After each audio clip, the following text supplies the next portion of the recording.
İkinci şua, Kur'an'ın camiiyeti harikuladesidir. Şu şuağın 5 leması var. Birinci lema, lafzındaki camiyettir. Elbette evvelki sözlerde, hem bu sözde zikrolunan ayetlerden şu camiiyet aşikare görünüyor. Evet, لِكُلِّ آيَةٍ ظَهْرٌ وَبَطْنٌ وَحَدٌّ وَمُطَّلَعٌ وَلِكُلِّنْ شُجُونٌ وَغُصُونٌ وَفُنُونٌ olan hadisin işaret ettiği gibi, elfaz-ı Kur'aniye öyle bir tarzda vaz edilmiş ki, her bir kelamın, hatta her bir kelimenin, hatta her bir harfin, hatta bazen bir sükûtun çok vücuhu bulunuyor. Her bir muhatabına ayrı ayrı bir kapıdan hissesini verir. Mesela وَالْجِبَالَ اَوْتَادًا, yani dağları zemininize kazık ve direk yaptım, bir kelamdır.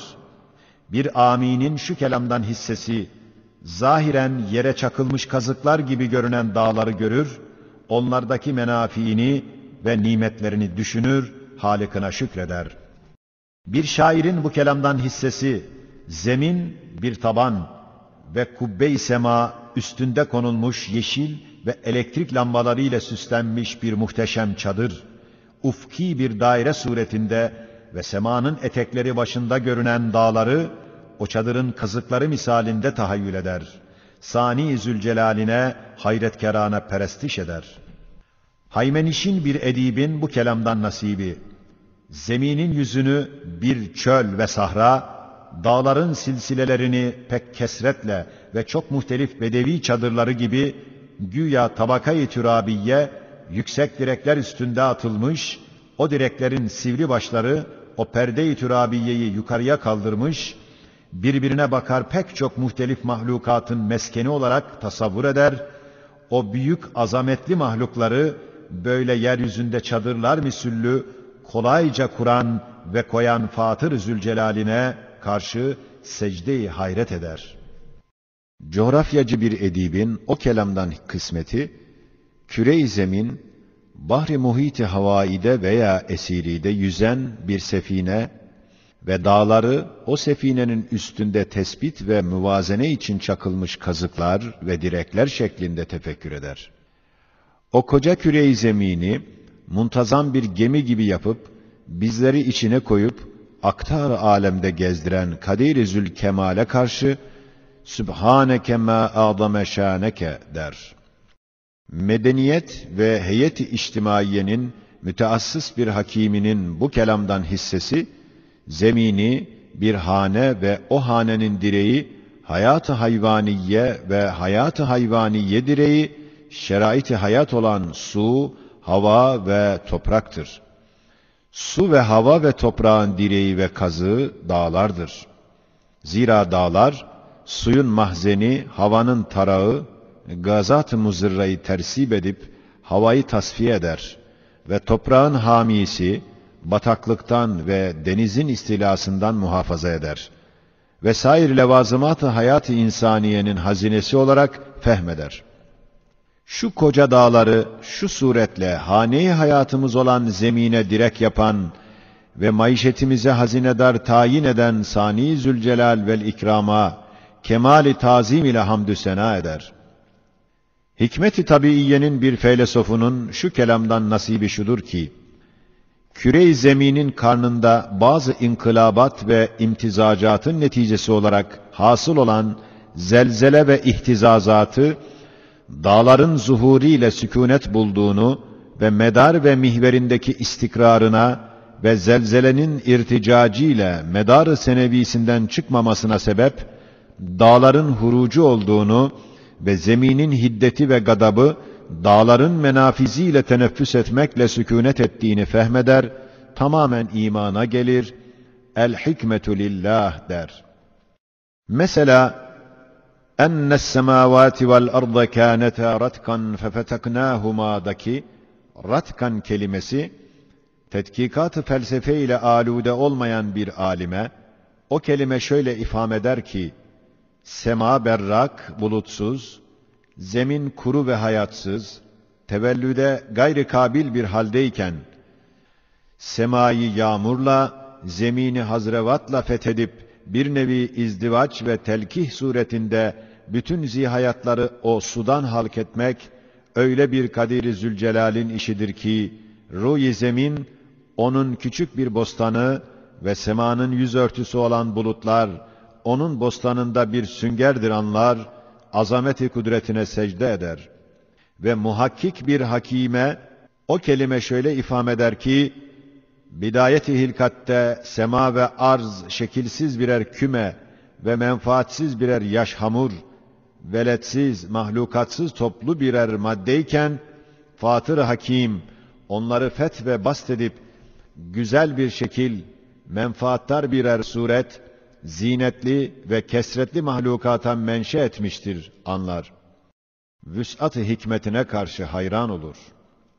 Yeni zamanın filozofuna şu kelime şöyle ifham eder ki, manzume-i şemsiyeyi teşkil eden küremiz, sair seyyareler, bidayette güneşle mümteziç olarak açılmamış bir hamur şeklindeyken, Kadir-i Kayyum o hamuru açıp, o seyyareleri birer birer yerlerine yerleştirerek, güneşi orada bırakıp, zeminimizi buraya getirerek, zemine toprak sererek, sema canibinden yağmur yağdırarak, güneşten ziya serptirerek, dünyayı şenlendirip bizleri içine koymuştur anlar.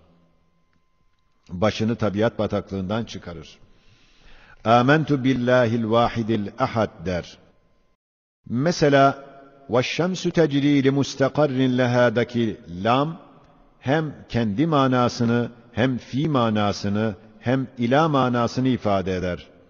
İşte limustakarrinin lamı, avam o lamı ila manasında görüp fehmeder ki, size nispeten ışık verici, ısındırıcı müteharrik bir lamba olan güneş, elbette bir gün seyri bitecek, mahalli kararına yetişecek, size faydası dokunmayacak bir suret alacaktır anlar.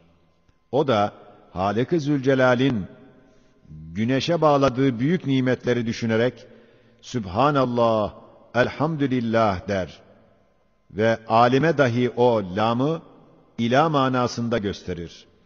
Fakat güneşi yalnız bir lamba değil, belki bahar ve yaz tezgahında dokunan mensucat-ı Rabbaniye'nin bir mekiği, gece gündüz sayfelerinde yazılan Mektubat-ı Samedaniye'nin mürekkebi, nur bir hokkası suretinde tasavvur ederek, güneşin cereyan-ı surisi, alamet olduğu ve işaret ettiği intizamat-ı alemi düşündürerek, Sani Hakim'in sanatına maşallah ve hikmetine barekallah diyerek secdeye kapanır. Ve kozmografyacı bir filozofa lamı fi manasında şöyle ifham eder ki, güneş kendi merkezinde ve mihveri üzerinde zemberekvari bir cereyan ile manzumesini emri ilahiyle tanzim edip tahrik eder. Şöyle bir saat-ı kübrayı halk edip tanzim eden Sani Zülcelal'ine karşı kemali hayret ve istihsan ile el azametü lillah vel kudretü lillah der, felsefeyi atar, hikmet-i Kur'aniye'ye girer.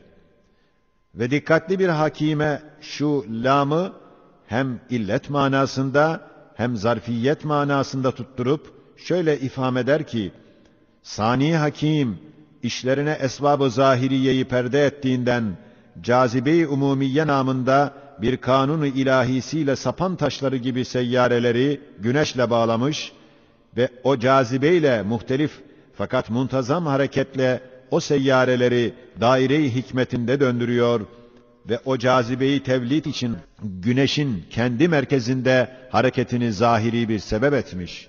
Demek li müstakarrin manası fi müstakarrin leha li istikrar manzumetiha, yani kendi müstakarrı içinde manzumesinin istikrarı ve nizamı için hareket ediyor. Çünkü hareket harareti, hararet kuvveti, kuvvet cazibeyi zahiren tevlid eder gibi bir adet-i ilahiye, bir kanun-u Rabbani'dir. İşte şu hakim böyle bir hikmeti Kur'an'ın bir harfinden fehmettiği zaman, elhamdülillah Kur'an'dadır hak hikmet, felsefeyi 5 paraya saymam der. Ve şairane bir fikir ve kalp sahibine şu lamdan ve istikrardan şöyle bir mana fehmine gelir ki, güneş nurani bir ağaçtır. Seyyareler onun müteharrik meyveleri. Ağaçların hilafına olarak güneş silkinir, ta o meyveler düşmesin. Eğer silkinmezse düşüp dağılacaklar. Hem tahayyül edebilir ki, şems meczub bir serzakirdir, halka-i zikrin merkezinde cezbeli bir zikreder ve ettirir. Bir risalede şu manaya dair şöyle demiştim. Evet, güneş bir meyvedardır, silkinir ta düşmesin seyyar olan yemişleri, eğer sükûtiyle sükûnet eylese, cezbe kaçar, ağlar fezada muntazam mezzubları. Hem mesela, ülâike humul müflihûn da bir sükût var, bir ıtlak var. Neye zafer bulacaklarını tayin etmemiş. Ta herkes istediğini içinde bulabilsin. Sözü az söyler, ta uzun olsun. Çünkü bir kısım muhatabın maksadı ateşten kurtulmaktır. Bir kısmı yalnız cenneti düşünür. Bir kısım saadet-i ebediyeyi arzu eder. Bir kısım yalnız rızayı ilahiyi rica eder. Bir kısım rüyet-i ilahiyeyi gaye-i emel bilir ve hakeza. Bunun gibi pek çok yerlerde Kur'an sözü mutlak bırakır ta am olsun. Hazfeder ta çok manaları ifade etsin. Kısa keser ta herkesin hissesi bulunsun. İşte el-muflihun der. Neye felah bulacaklarını tayin etmiyor. Güya o sükûtla der. Ey Müslümanlar! Müjde size! Ey müttaki! Sen cehennemden felah bulursun. Ey salih! Sen cennete felah bulursun. Ey arif! Sen rızayı ilahiye nail olursun. Ey aşık! Sen rü'yete mazhar olursun. Ve hakeza. İşte Kur'an, camiyeti lafziye cihetiyle kelamdan, kelimeden, huruftan ve sükûttan her birisinin binler misallerinden yalnız numune olarak birer misal getirdik. Ayeti ve kıssatı bunlara kıyas edersin.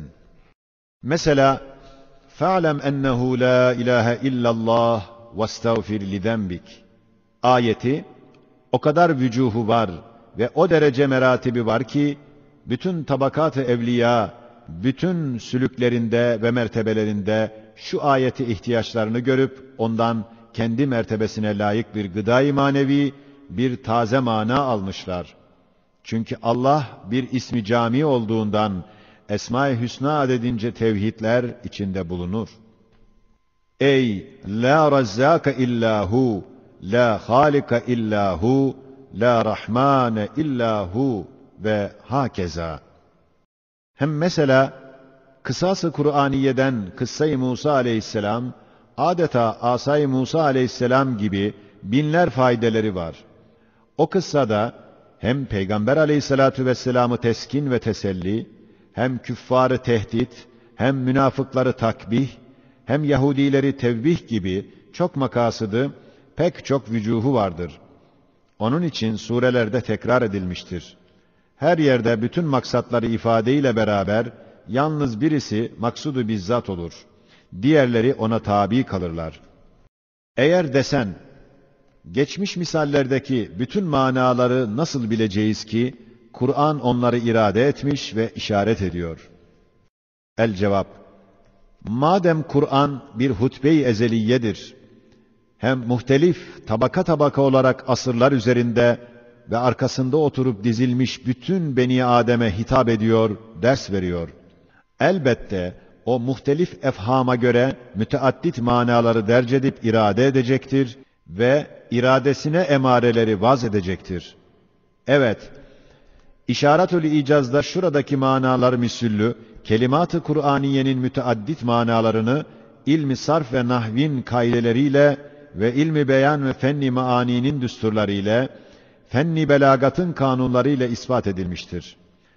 Bununla beraber ulûm-u arabiyece sahih ve usulü diniyece hak olmak şartıyla ve fenni maanice makbul ve ilmi beyanca münasip ve belagatça müstahsen olan bütün vücuh ve maani, ehli içtihat ve ehli tefsir ve ehli usulü din ve ehli usulü fıkhın icma ile ve ihtilaflarının şehadetiyle Kur'an'ın manalarındandırlar. O manalara derecelerine göre birer emare vazetmiştir. Ya lafziyedir, ya maneviyedir. O maneviye ise ya siyak veya sibak-ı kelamdan veya başka ayetten birer emare o manaya işaret eder.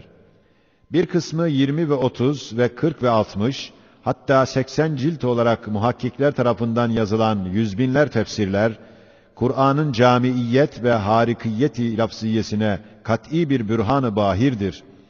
Her neyse, biz şu sözde her bir manaya delalet eden emareyi kanuniyle, kaidesiyle göstersek söz çok uzanır. Onun için kısa kesip kısmen işaretül icaza havale ederiz.